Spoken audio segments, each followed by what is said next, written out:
In 2022, the dollar reached its highest level since the early 2000s after experiencing a decade of sustained growth. As of August 2024, the dollar has been trending downward. Still, the dollar has appreciated against most major currencies in 2024.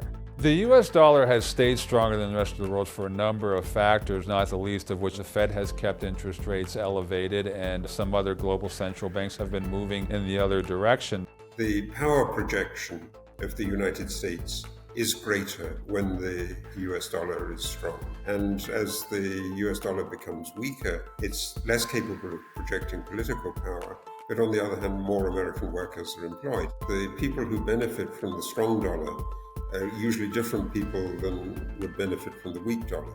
A strong dollar may reflect economic strength, but it can have downsides for American consumers. The strong dollar tends to help consumers because it gives them more purchasing power, but it also means, generally speaking, that prices are going to be higher at home. So there's a balance there, and striking that balance is a really difficult thing. The U.S. president doesn't always want a strong dollar. As a result of that, presidents have taken direct actions that led to this significant devaluation of the dollar. We've been hurt, in my opinion, very badly by our own Federal Reserve, who has also created a very strong dollar. That's something nice about a strong dollar, but it makes it much harder to do business outside of this country. Here's what a strong or weak dollar means for American consumers, and how that could impact a president's economic agenda. The dollar's value depends on economic conditions in the U.S. and around the world, so it's difficult to label a strong dollar as simply good or bad overall. I actually don't like the word strength because that has positive connotations, and really what we just mean is that it's more expensive relative to where it was before. So dollars can buy more foreign things than it was before. If you're somebody who likes to vacation a lot, you go overseas. If you have a strong dollar, you get a very favorable exchange rate and you can buy more stuff. But a strong dollar can also have its downsides. It's less good if you want to sell things to people who have those currencies because it means that everything you're selling is more expensive. It's possible demand for U.S. goods abroad would decrease if international consumers couldn't afford to buy those goods. American workers could then be negatively impacted.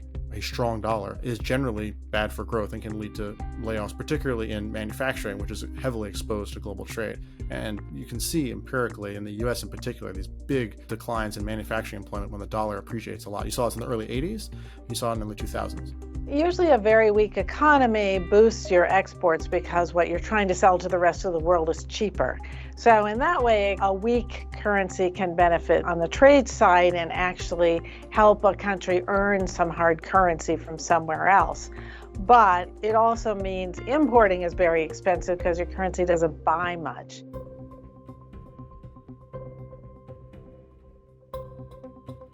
The dollar really started to appreciate when we started to see the first flare-up of inflation. It began back in 2021. It really accelerated in 2022. And the Fed had to step in, start raising interest rates to control inflation, and that in turn had an upward pressure on the dollar. And it has stayed pretty consistent since then. There's volatility there, always will be volatility with the dollar, but it was pretty much with the ascent of inflation where we really saw that pronounced move higher.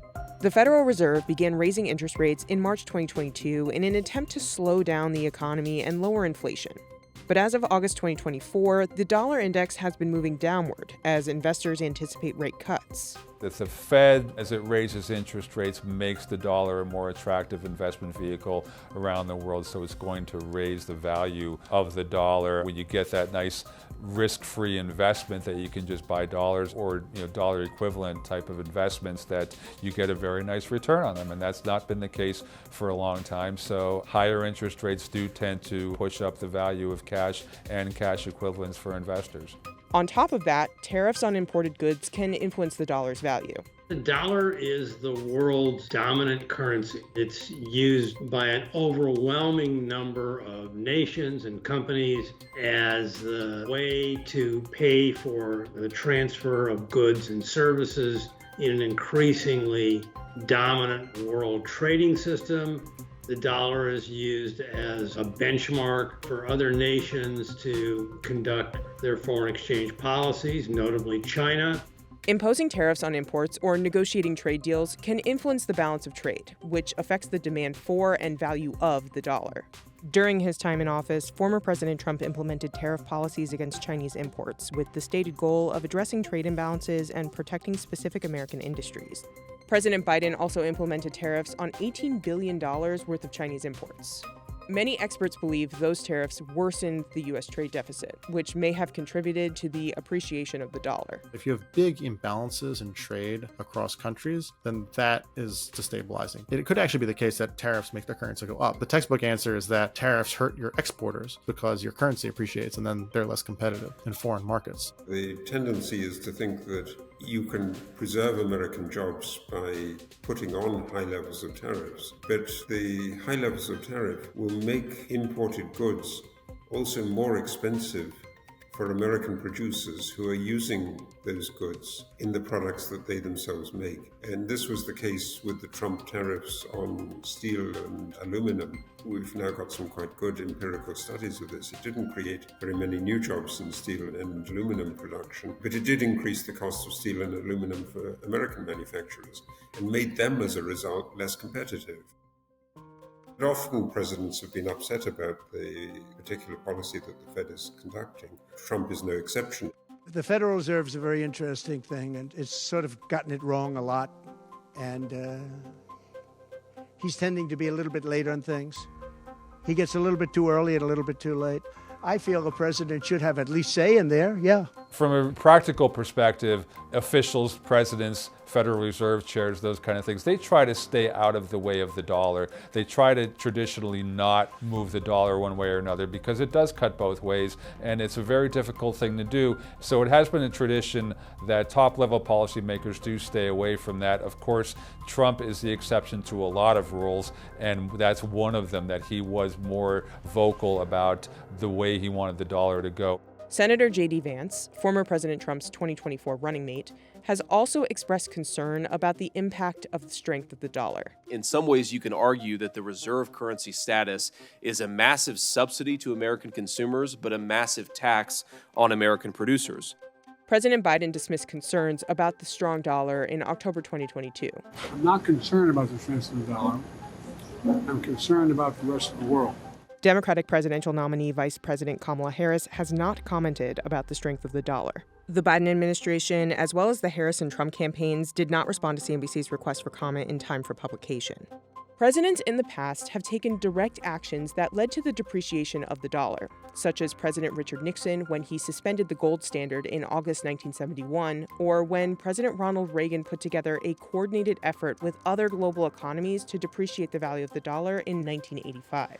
The best way of managing the decline of the dollar was by this internationally agreed operation.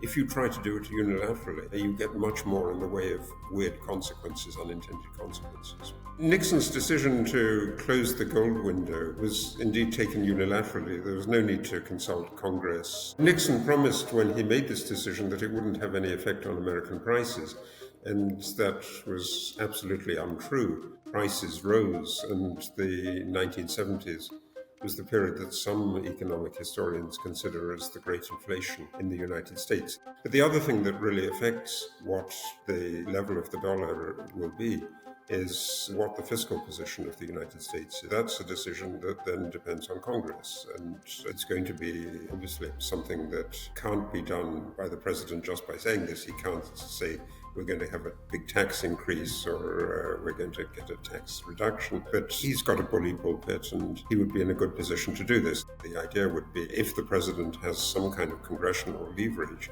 he's going to push through, or she is going to push through the agenda that they want to push through. As the U.S. grapples with the latest bout of inflation, policymakers at the Fed, White House, and in Congress will have to consider the long-term implications of the dollar's future stability. We tend to think that nothing could ever dislodge the dollar from this preeminent status as the world's currency. And I think that that view is overblown and ultimately will be challenged. One possibility is getting rid of the US dollar altogether and replacing it by cryptocurrencies. I think if they put that forward very, very clearly as a campaign proposal, it would produce horror. The world's reserve currency, which the US dollar is, usually has an independent central bank. It has a strong, usually military backing to provide that security, it has deep and liquid bond market that foreign investors can invest in. When we've seen concerns about events in the global economy, whether it's the economy or geopolitical events, the dollar's gone up, not down. It's seen as a safe haven. So you'd really, in order to see something change there, we really need a drastic set of circumstances. Is the global reserve currency issue something to worry about in the next 6 months, the next year, the next 2 years? No, but it's something to be keeping an eye on further out into the future.